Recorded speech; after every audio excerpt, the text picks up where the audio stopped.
Daily. Taste the Daily. நம்முடைய மாண்புமிகு முதலமைச்சர் தளபதி மு.க.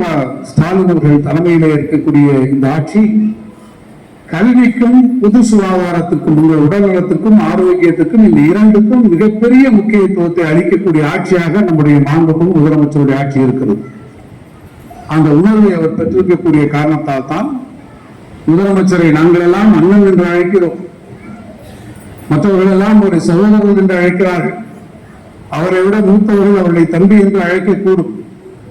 பல்வேறு அரசியல் இயக்கங்களிலே இருக்கக்கூடியவர்கள் அவர்கள் நண்பர் என்று அழைக்கக்கூடும். ஆனால் அத்தனைக்கும் மேலாக அவர் உயிராக இன்றைக்கு கருதுவது உங்களை போன்றிருக்கக்கூடிய அந்த இளம் தாய்மார்கள் தம்மை அப்பா என்று அழைப்பதிலே மனம் நெகிழக்கூடிய ஒரு முதலமைச்சர் இருக்கிறார். அந்த முதலமைச்சர் உங்களுக்கு அப்பா ஸ்தானத்திலே இருக்கிறார். அவர் அப்பா ஸ்தானத்திலே இருக்கக்கூடிய அந்த காரணத்தால் தான் நான் துவக்கத்திலே சொன்னேன், இங்கே இருக்கக்கூடிய உங்களை எல்லாம் பார்க்கின்ற போது மாலையும் கழுத்துமாக மகப்பேற்றை எதிர்நோக்கி இருக்கக்கூடிய உங்களை எல்லாம் நான் பார்க்கின்ற போது உள்ளபடியே ஒரு தந்தைக்கு எந்த மகிழ்ச்சி இருக்கிறோமோ அதை போல நான் உங்கள் தந்தைக்கு இருக்கக்கூடிய மகிழ்ச்சியை நான் பெறுகிறேன்.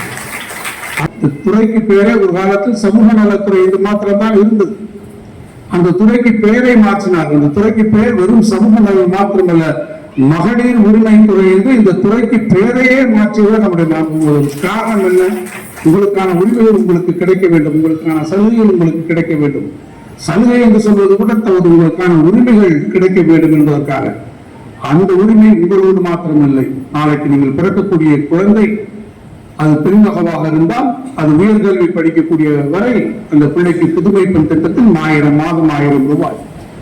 நீங்கள் பெறக்கூடிய மகன் ஆண் மகவாக இருந்தால் அந்த பையன் படிப்பதற்கு தமிழ் புலவர் திட்டத்திலே மாதம் 1000 ரூபாய் என்று உங்களுக்காக உங்கள் வீட்டு குழந்தைகளுக்காக பாடுபடக்கூடிய ஒரு முதலமைச்சரை நாம் பெற்றிருக்கிறோம்.